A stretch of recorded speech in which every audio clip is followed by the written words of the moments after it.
She is afraid of her own shadow. I want to be able to like take a walk and just finish my walk. I don't want to have to turn around because, you know, somebody's coming at me with a dog. I don't have consequences that I care about. I don't have structure. I can go over here when I want, I can go over here when I want, I can go over here when I want, and there's no accountability for my actions.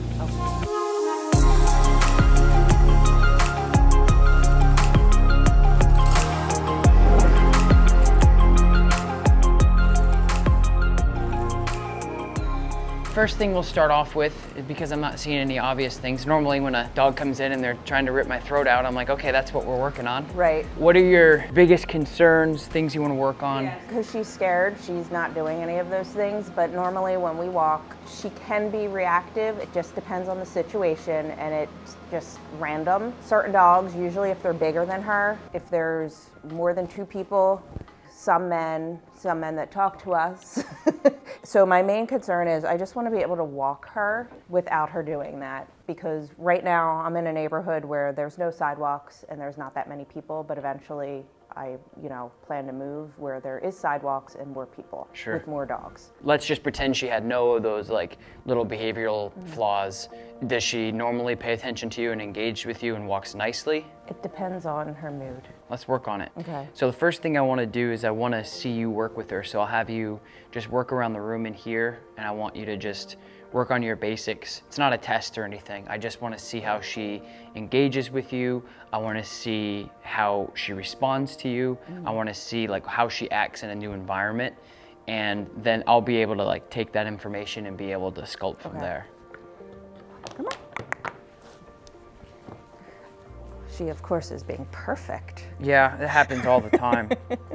When did you try the prong? I've tried it off and on for the past 3 years. Okay. Did you have a trainer for her before? I've had 2. They both were to help with reactivity. The first one, she definitely was more food, which I don't love.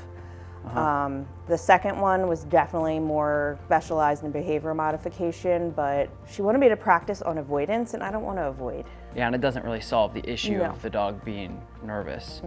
So what I want to start with is, I would agree, I think, the harness, I talk about the harness a lot, and we get a lot of questions about it, and the harness really is safe for dogs when the dog has pressure against the harness and they're pulling through. Right. Because the other day I was walking downtown and I saw this puppy and this guy with a harness, and it was like a little bit smaller than her, and he had the harness on, and the dog would kind of like, they'd be walking like this, and the dog would turn to sniff or turn to get in the snow or whatever, and the guy would kind of be correcting the dog, and the dog's shoulder was coming up, and then the ribs were like sliding this way, and he kept just jarring the whole chest cavity and shoulders of this dog.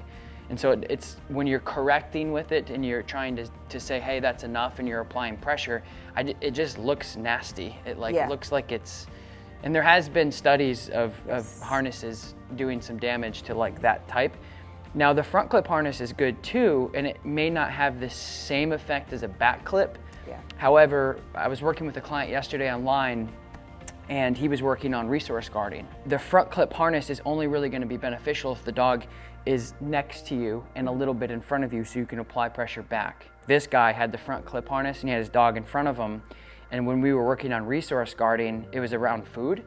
So I'd have to like walk him through what to do, and the problem is when the dog was in front and we put food down to then say, hey, you can't have that until I release you, the front clip harness didn't work, because all your leverage is actually coming from when the dog is in front of you and you're pulling back.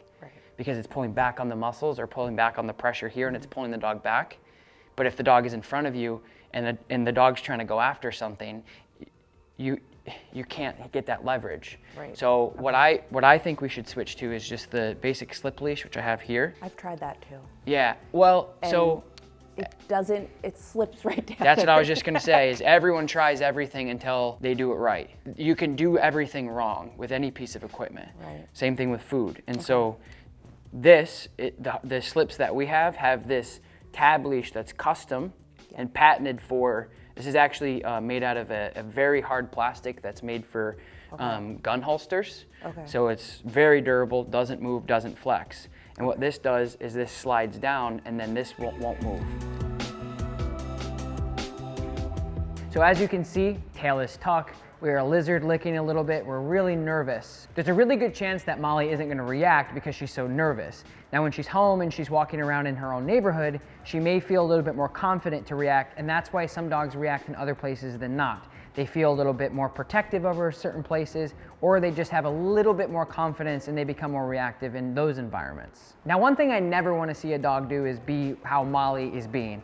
Tail tucked, nervous, insecure. It's inevitable for some dogs to obviously be nervous and insecure and fearful and suspicious of certain things. But what I don't want to see is a dog like that for a long period of time. So what I'm going to do is we're going to get rid of the obedience just for a couple minutes and really try to see if we can open Molly up and get her a little bit more happy and comfortable working in the environment. Let's try to have some fun with her a little bit. Okay. So I'm gonna take the leash from you. See how she's gonna put her feet in the mud? Yep. Till I drag her. No leverage. Now, if I apply something like the slip, which has action, so the slip will actually slide in and out. Mm-hmm. So this would be like the harness, where it's just almost stagnant momentum. There's no action at all. And then the slip, Molly, come. Boom, just like that. Come here, boss.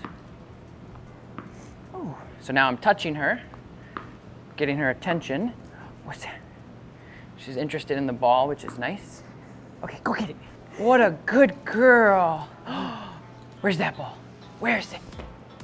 There's the tail wag that we're looking for. Good girl, baby. Get your ball. Yes, good girl. Well done. Sit. Good sit. Break.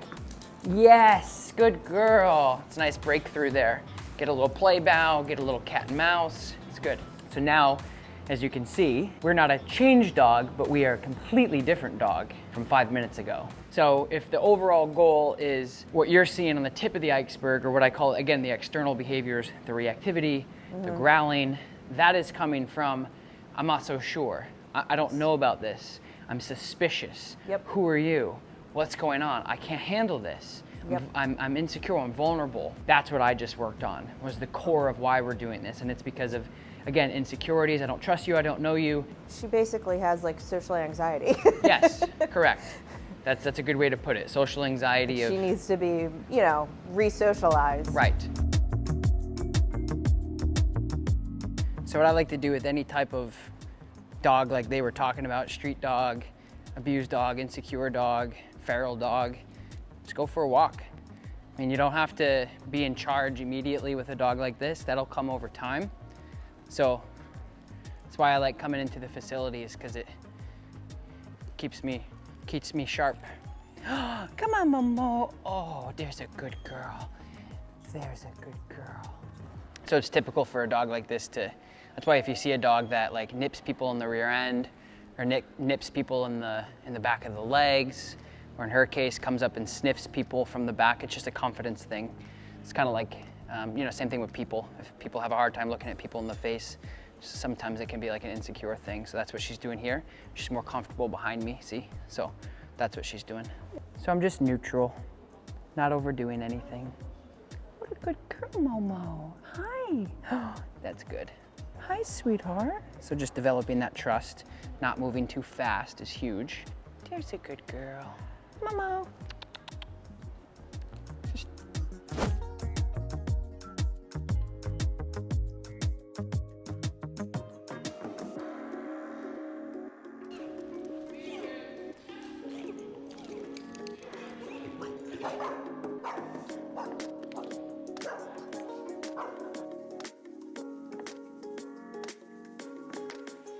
So when you're handling her, I want to work on how you're using the leash. Okay. So when you're turning, when you're applying pressure, what you want to do is more of a pop instead of a pull. What I want to do is I don't want to necessarily pull the dog back into position. I want to correct the dog to modify the dog actually pulling in the first place. So when you're turning, heel, pop, pop, heel, like that. Good girl. Yes, break. She's going to do it much better for you because she's eyes on the prize right now. Heel. So that was a massive pull. You heard her go drag across the floor, which is okay. That's why we're using the slip, right? Because if we were to use the prong collar, she's going to be more sensitive to it likely, because she only has a guard hair coat. She doesn't really have an insulator coat. And then heel. Heel. So you got to give yourself a little bit of leash, like that. See, now you're loose. Now turn, heel, Heel, pop. And then just turn again. heel. But when you're turning, you're tightening up. So you're losing all your leverage. When you're heeling, you're perfect like this. And then as soon as you go to turn, you tighten up, which you take away all your leverage, all your slack. Okay. And then when the dog hits the end of the leash, you drag her forward. Okay. So you have to So I come. have to work on keeping my Yes. arm down the whole entire time. Correct. It's not easy. So now turn again. Heel, Heel. pop, pop, pop, pop, pop again. There you go. That's perfect. That's better. You guys may find this interesting that we have a dog that comes in with reactivity, or we have a dog that comes in with aggression. So why do we start working on obedience in the beginning? Why do we start developing leash pressure in the beginning instead of just attacking the reactivity or attacking the aggression or whatever the problem is? It's a very simple solution for me. Over the years, I've really learned that a lot of these external behaviors that we don't like, barking, pulling on the, whatever it is, has to do with the relationship. So there's an underlying reason why the dog is fearful and reactive. And in Molly's case, it's very simple. It's insecurity, it's vulnerability, it's fearfulness. And so what we're gonna do is we're gonna use obedience as a ploy to help her get more comfortable in certain environments. For an example, she's afraid of the place command. I won't go on it, I want nothing to do with it, I can't. That is the same representation of maybe another individual or another dog that she may be reactive to. And within about 5 to 6 minutes, she's immediately getting on there and working. So all these little things of, hey, I know you're afraid of this, but let's get over it, is gonna help us have building blocks to make her a more well-rounded dog. More importantly, it's gonna teach the owner how to build confidence and leadership within her own dog. Good Yes, place. good. Good Nice place. job.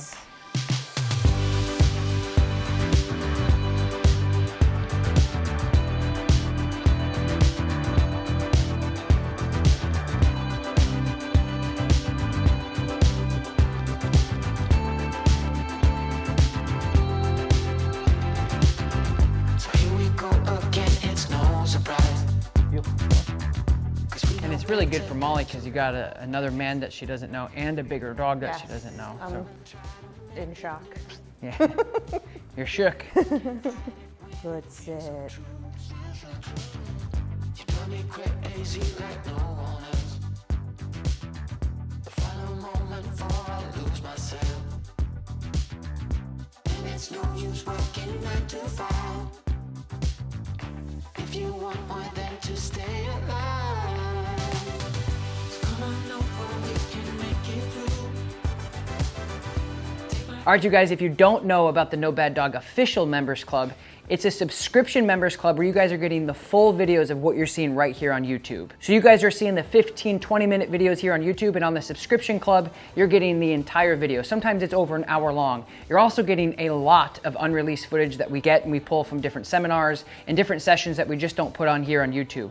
It's also an awesome community of dog owners that are empowering each other. It's a safe place to talk and ask questions about your dogs without getting ridiculed on the internet. I'm really excited and proud of the No Bad Dog members club.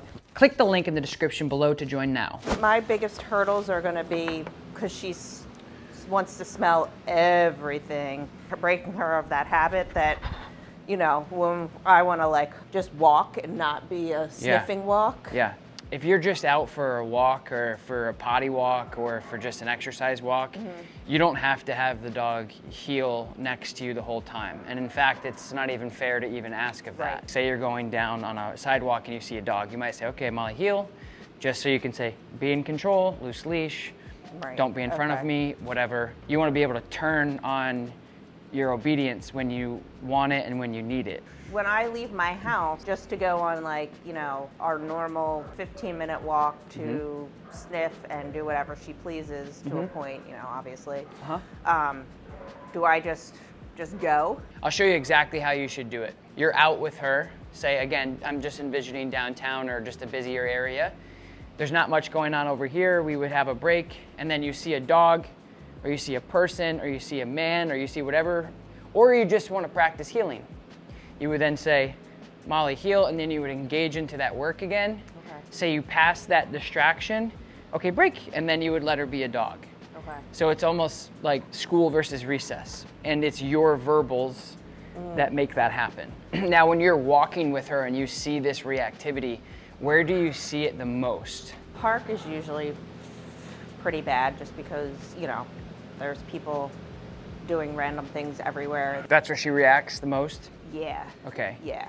So give me an example. On the trail, it's probably from here to there's the other side, so it's an okay distance away. And there was like a dad and his teenage daughter, and she was fine, but then she heard the guy talk and she reacted.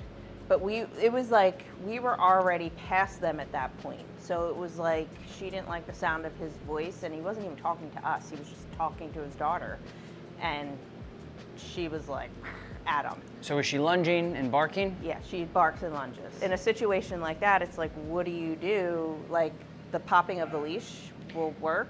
Well, that's what I'm saying. When she, like I said, gets here, if you are just saying, hey, and you're down here going, hey, please don't, stop, no, she's not gonna come back down. The reason why she's spiking is because of her fear. And a lot of times, like I was saying yesterday, is fear is created from lack thereof the things we're doing right now. Okay. I don't have consequences that I care about. I don't have structure. I can go over here when I want. I can go over here when I want. I can go over here when I want. And there's no accountability for my actions. Okay. When you're dealing with a problem like this, and the dog's like, I'm okay, okay, now I'm not okay, and they go Yeah. psycho mode, and you have a front clip harness, Right. as they're lunging and lunging and lunging, I have to go after this person for whatever, because he talked to his daughter, and that's not okay with me. Right.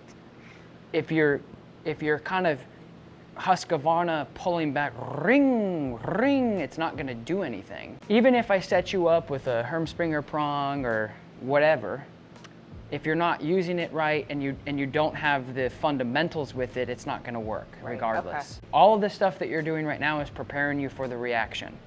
Okay. And even the prong and even some of the other tools sometimes they don't work. You have to be able to say, hey, what are you doing?